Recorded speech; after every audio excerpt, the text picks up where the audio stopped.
امروز با اشتراک پرزیدنت فدراسیون عمومی جهانی فوتبال فیفا نشستی مطبوعاتی با اشتراک نمایندگان وسایل اخباری عامه در ورزشگاه لوژنیکی شهر مسکو برگزار شد و راجع به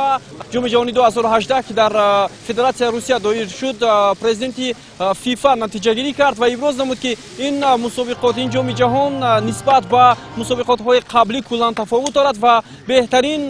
جام جهان در تاریخ برگزاری این مسابقات به حساب خواهد رفت. جانی اینفانتینو با سوالی خبرنگاران در این نشست پاسخ داد و بیشتر توجه به برگزاری جام جهان در سال 2022 در قطر بود که جانی اینفانتینو ابراز کرد که این مسابقات هم با یک شکوه خاصه برگزار خواهد شد و این مسابقات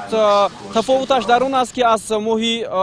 نوامبر و تا دکامبر ادامه خواهد کرد سال 2022 و دسته هایی که در این مسابقات شرکت میکنند در مورد البته به زمان دیگر گذاشتن مسابقات های داخلی خود را نیز الکی راجع به این توجه کردند و همچنین سال 2026 جام جهانی در سه کشور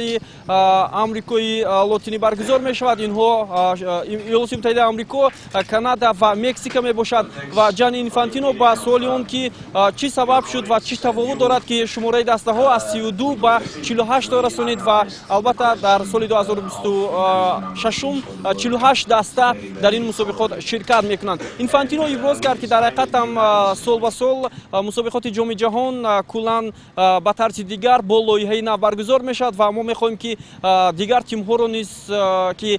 امکانیتی برآمدن به جام جهان مخصوصا در سال 2018 2022 ندارند بسیار هم امکانی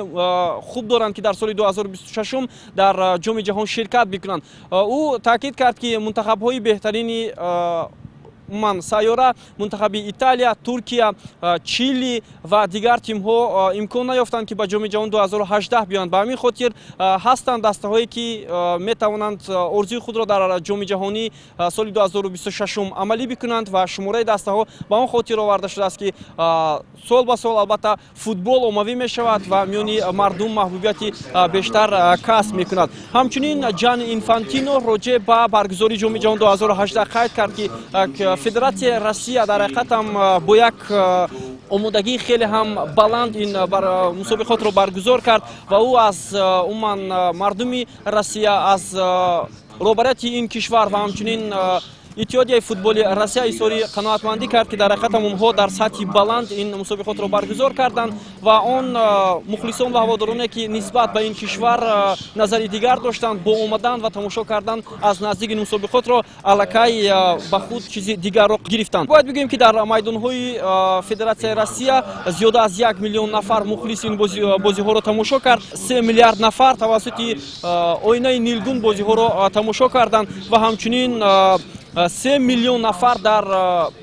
فان فست ها اشتراک کردند و بازی ها را تماشا نمودند. این گواهی از آن میدهد که فوتبال البته یک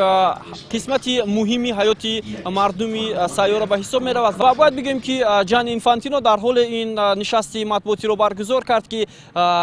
پس از 2 روز فینال جام جهان 2018 با اشتراک تیم‌های منتخبی فرانسه و خرواتیا در ورزشگاه لوژنیکی برگزار می‌شود، ولی قبل از این بازی برای به دست آوردن زینه سوم میان منتخب‌های انگلیا و بلژیک در ورزشگاه کلانترین شهر سنت پترزبورگ برگزار خواهد شد. جانی اینفانتینو همچنین از کار روزنامه‌نگاران و نمایندگان وسایل اخباری عامه که در رفت جام جهان 2018 فعالیت کردند اظهار قناعتمندی کرد. جانی اینفانتینو ابراز کرد که فینال 2018 در اون فرق دارد که بار اول منتخب فوتبال خرواتیا با فینال برآمد و عموما این فینال نسبت به بازی‌های دیگری جام جهانی مخصوصا سال 2010 2014 کلا تفاوت دارد و باید بگیم که این جام جهان با مخلصان و هواداران فوتبال روحیه دیگر بخشید و این را الکی خود مخلصانی که در ورزشگاه‌ها قرار داشتند درک نمودند.